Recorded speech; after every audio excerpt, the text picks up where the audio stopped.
ഷാപ്പിൽ നിന്നൊക്കെ കിട്ടുന്ന നല്ല ചുവന്ന കളറിലുള്ള നല്ല സ്പൈസി ആയിട്ടുള്ള കൂന്തൽ റോസ്റ്റ് അതേ രുചിയിൽ നിന്ന് നമുക്ക് വീട്ടിൽ റെഡിയാക്കിയാലോ.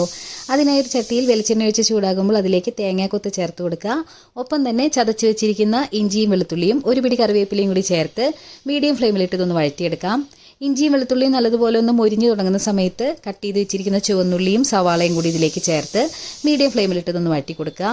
ഇനി ഉള്ളിയെല്ലാം നല്ലതുപോലെ ഒരു ഗോൾഡൻ ബ്രൗൺ ആയി വരുന്ന സമയത്ത് മഞ്ഞൾപ്പൊടി, എരിവുള്ള മുളക് പൊടി, കാശ്മീരി മുളക് പൊടി, മല്ലിപ്പൊടി, കുരുമുളക് പൊടി, ഗരം മസാല, പെരിഞ്ജീരകം ചതച്ചതോ അല്ലെങ്കിൽ പൊടിയായോ ചേർത്ത് പൊടികളുടെ പച്ചമണം മാറുന്നത് വരെ ഒന്ന് വഴറ്റി കൊടുക്കുക.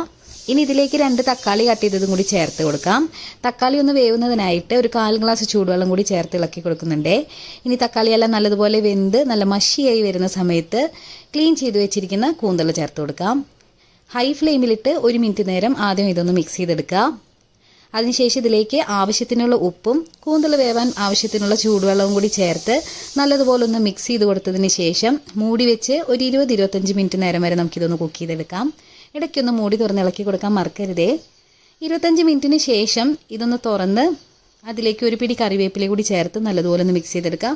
അപ്പോൾ ഈ തുറക്കുന്ന സമയത്ത് ഇതിൽ ഇത്രയും വെള്ളം ഉണ്ടാവും. അത് തുറന്ന് വെച്ച് തന്നെ ഈ ഗ്രേവിയൊക്കെ ഒന്ന് നല്ലതുപോലെ ഒന്ന് വറ്റിച്ചെടുത്ത് കഴിഞ്ഞാൽ നല്ല കിടിലൻ ടേസ്റ്റിലുള്ള നാടൻ കൂന്തൽ റോസ്റ്റ് റെഡി.